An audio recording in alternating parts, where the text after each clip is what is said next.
Pouvez-vous imaginer mettre quelque chose dans votre poche et ne plus jamais manquer d'argent? D'avoir la clé de la prospérité toujours à portée de main?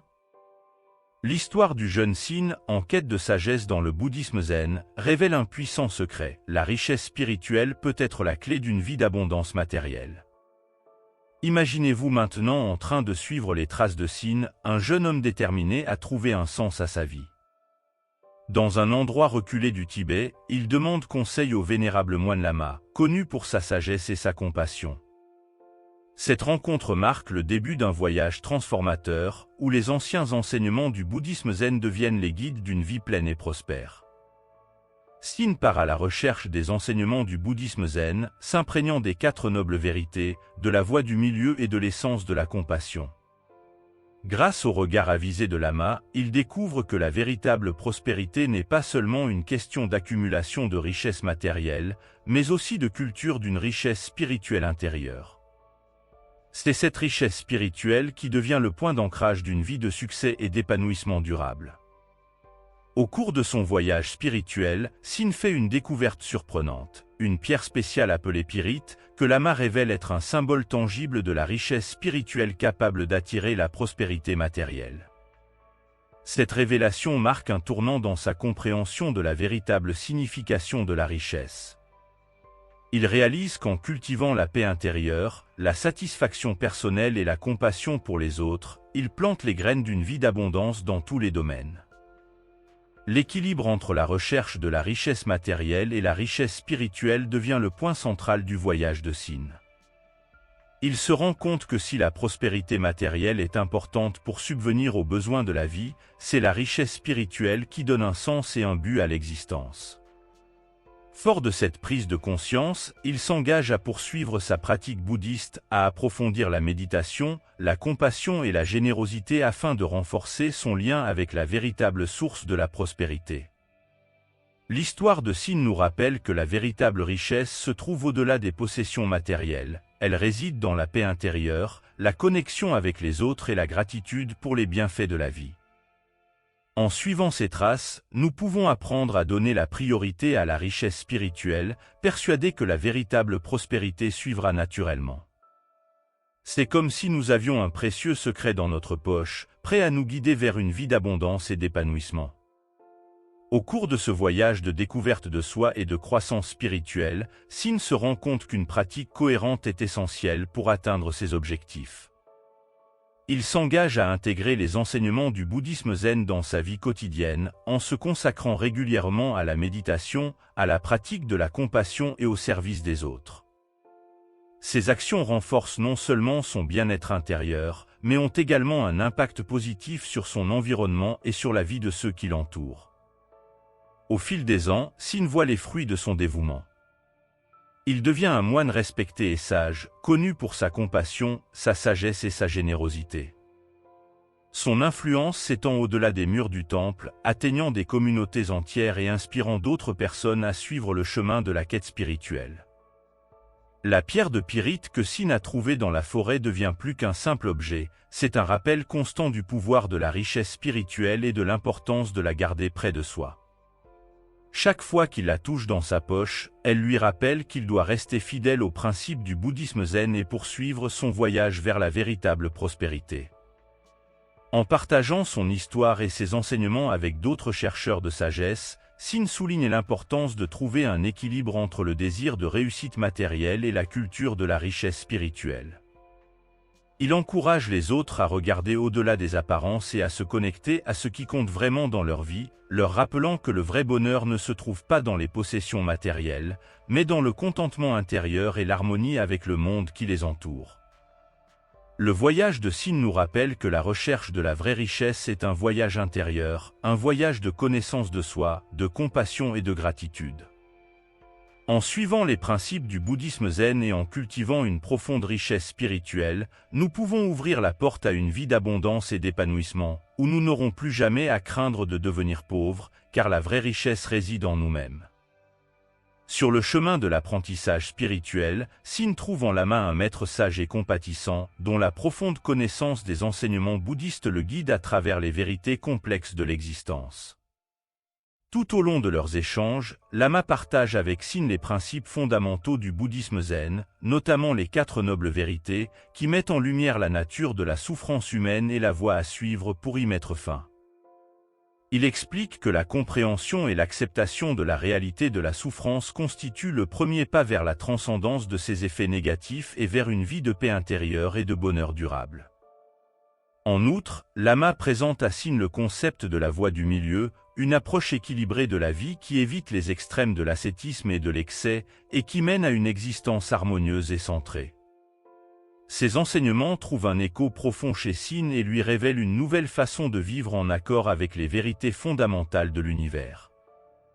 En intériorisant ces principes et en pratiquant la compassion dans ses interactions quotidiennes, Sin commence à faire l'expérience d'un changement fondamental dans sa perspective, réalisant que ces principes ne guident pas seulement sa croissance spirituelle, mais ont aussi le pouvoir d'attirer la prospérité et l'abondance dans sa vie.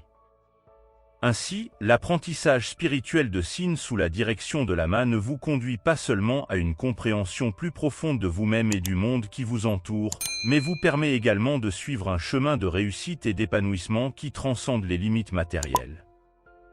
Au cours de ce voyage d'apprentissage spirituel, Lama ne se contente pas d'enseigner à Sin les principes fondamentaux du bouddhisme zen, il le guide également sur la manière de les appliquer dans sa vie quotidienne afin d'attirer la prospérité et le succès.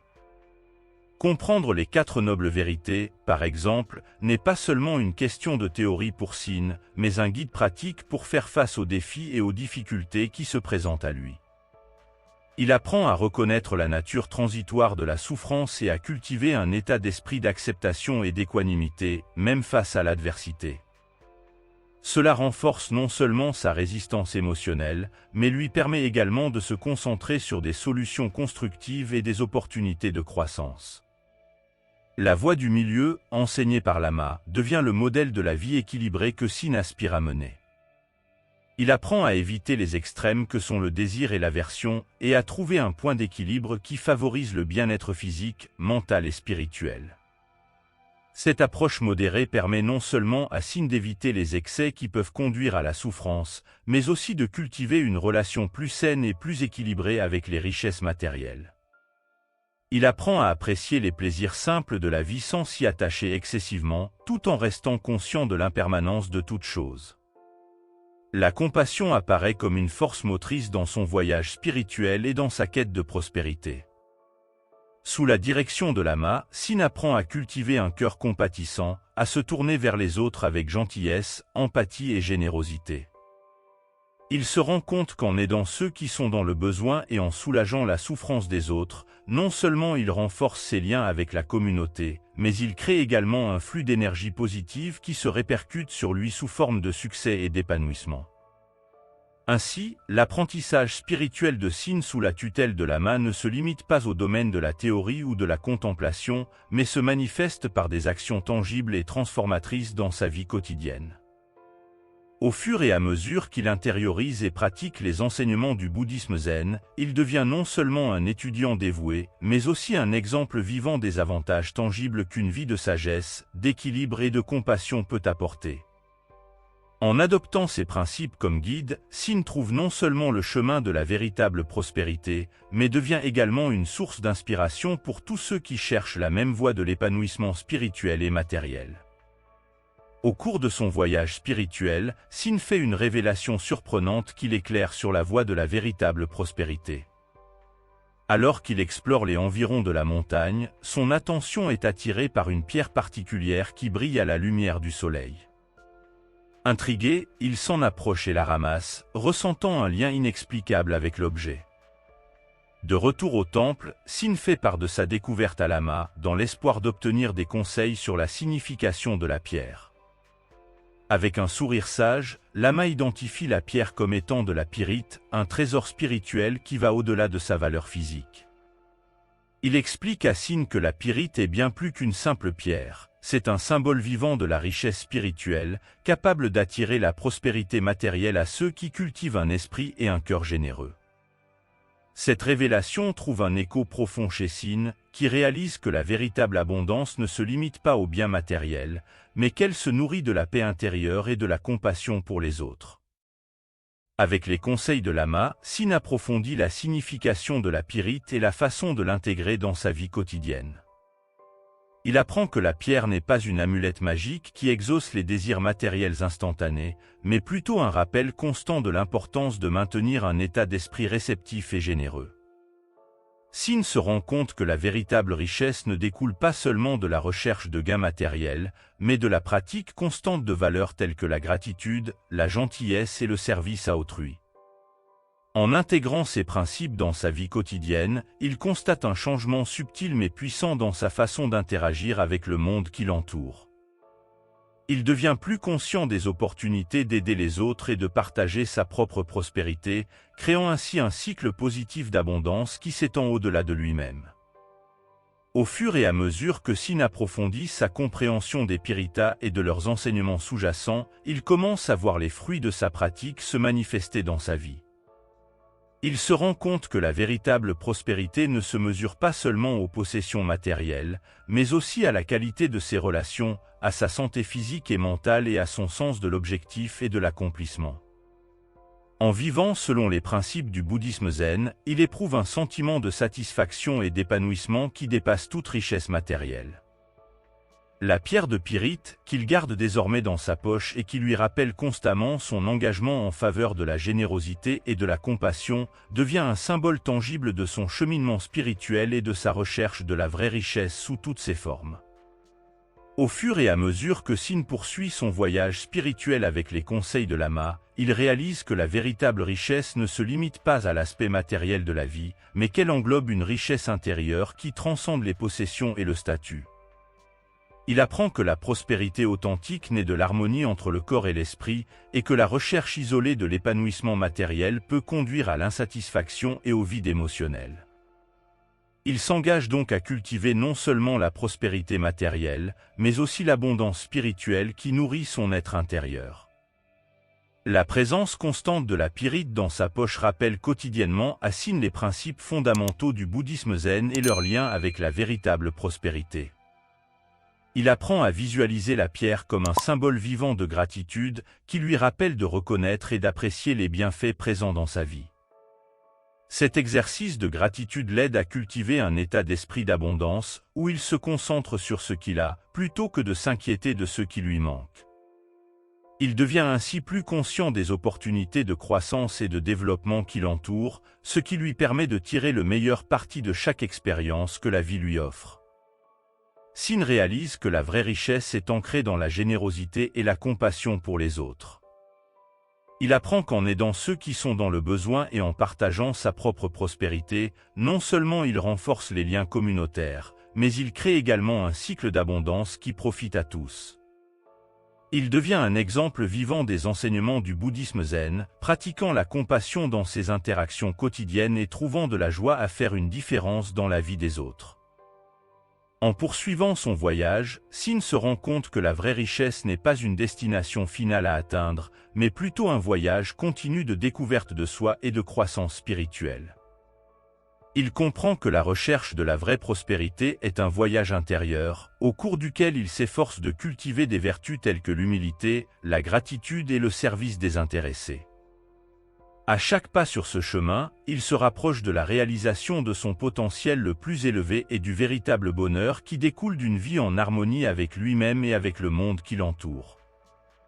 Ainsi, la pyrite continue d'être non seulement un symbole de richesse spirituelle pour Sin, mais aussi un rappel constant de son voyage vers une vie de véritable prospérité et de sens.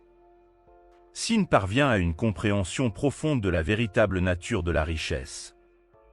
Il se rend compte que la véritable abondance ne se limite pas aux possessions matérielles ou au statut social, mais qu'elle réside dans la paix intérieure, la satisfaction personnelle et le lien avec les autres. En intégrant les enseignements du bouddhisme zen dans sa vie, Sin apprend à apprécier non seulement ce qu'il possède, mais aussi ce qu'il est en tant qu'individu. Il se rend compte que la poursuite incessante de la richesse matérielle peut conduire à l'insatisfaction et au vide émotionnel, alors que la culture de la richesse spirituelle offre une source constante de satisfaction et de sens. Ainsi, Sin apprend à trouver un équilibre sain entre ses aspirations matérielles et ses besoins spirituels, reconnaissant que les deux sont importants pour une vie pleine et épanouie. Cette prise de conscience transformatrice lui permet de vivre avec plus de conscience et de gratitude, ce qui lui permet de profiter des richesses de la vie sans perdre de vue ce qui compte vraiment. Sin découvre que la vraie richesse réside dans l'harmonie entre le monde matériel et le monde spirituel, et que l'abondance peut être trouvée dans tous les domaines de la vie lorsque cet équilibre est maintenu. Au cours de son voyage à la recherche d'un équilibre entre richesse matérielle et spirituelle, Sin rencontre des défis et des leçons précieuses qui l'amènent à une meilleure compréhension de lui-même et du monde qui l'entoure. En réfléchissant à ses expériences et en s'inspirant des enseignements de Lama, Sin se rend compte que la poursuite effrénée de la richesse matérielle conduit souvent à l'anxiété, au stress et à l'insatisfaction. Il reconnaît que si l'argent et les possessions matérielles peuvent apporter un confort et une commodité temporaire, ils sont incapables de procurer un véritable sentiment d'épanouissement et de satisfaction durable. En revanche, Sin découvre que la véritable richesse spirituelle est ancrée dans des aspects intangibles de la vie, tels que les relations significatives, la paix intérieure et le service désintéressé aux autres. Il apprend que cultiver un état d'esprit de gratitude et d'appréciation des petites choses de la vie peut apporter un profond sentiment d'épanouissement et de bonheur. En outre, en pratiquant la compassion et la générosité, Sin éprouve la joie de faire une différence dans la vie des autres et renforce ses liens avec la communauté qui l'entoure. Au fur et à mesure que Sin progresse dans son voyage, il se rend compte qu'il n'a pas à choisir entre la richesse matérielle et la richesse spirituelle, au contraire, il cherche à intégrer les deux dans sa vie d'une manière harmonieuse et équilibrée. Il comprend que la prospérité matérielle n'est pas négative en soi, tant qu'elle est pratiquée avec modération et en accord avec ses valeurs spirituelles. Grâce à des pratiques telles que la méditation, la réflexion et le service à la communauté, Sin nourrit sa richesse spirituelle et trouve un nouveau sens à sa vie. Au fil du temps, Sin se rend compte que le véritable secret d'une vie d'abondance consiste à trouver le juste équilibre entre ses besoins matériels et spirituels et à vivre en harmonie avec ses valeurs les plus profondes. Il se rend compte que la véritable richesse ne réside pas seulement dans l'accumulation de biens, mais aussi dans la culture d'un état d'esprit qui rayonne d'amour, de compassion et de gratitude envers le monde. Il poursuit ainsi son chemin avec plus de clarté et de détermination, sachant que la vraie richesse est en lui et qu'il a le pouvoir de la manifester dans tous les domaines de sa vie. Non seulement il renforce son lien avec sa spiritualité, mais il crée également les conditions nécessaires à la manifestation d'une vie vraiment abondante et heureuse. Ainsi, Sin poursuit son voyage avec la conviction qu'en suivant ses principes, il plante les graines d'un avenir rempli de prospérité et de bien-être pour lui-même et pour les autres autour de lui. Il se rend compte qu'il ne s'agit pas simplement d'effectuer ces pratiques de manière sporadique, mais de les intégrer dans sa vie quotidienne, d'en faire un mode de vie. En se consacrant régulièrement à la méditation, à la compassion et au service des autres, Sin voit peu à peu les bienfaits de ces pratiques se manifester dans sa vie. Son esprit devient plus clair, son cœur plus ouvert et ses actions plus altruistes. Il éprouve un sentiment renouvelé de paix intérieure, de satisfaction et de connexion avec le monde qui l'entoure. De plus, Sin se rend compte qu'en approfondissant son cheminement spirituel, il devient une source d'inspiration pour les autres, partageant sa sagesse et son expérience pour aider ceux qui cherchent le même chemin. Sin devient ainsi un exemple vivant des principes du bouddhisme zen, montrant que la prospérité et le bonheur véritable ne s'obtiennent pas seulement par des conquêtes matérielles, mais par la culture de la richesse spirituelle et le service aux autres.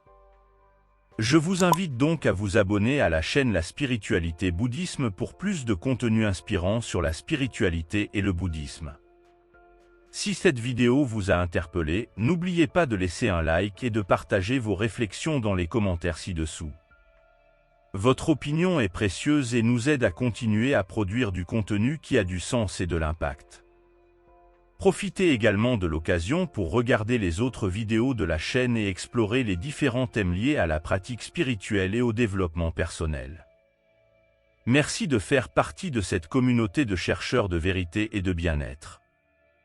Ensemble, nous pouvons poursuivre le voyage vers une vie plus consciente, plus compatissante et plus épanouissante.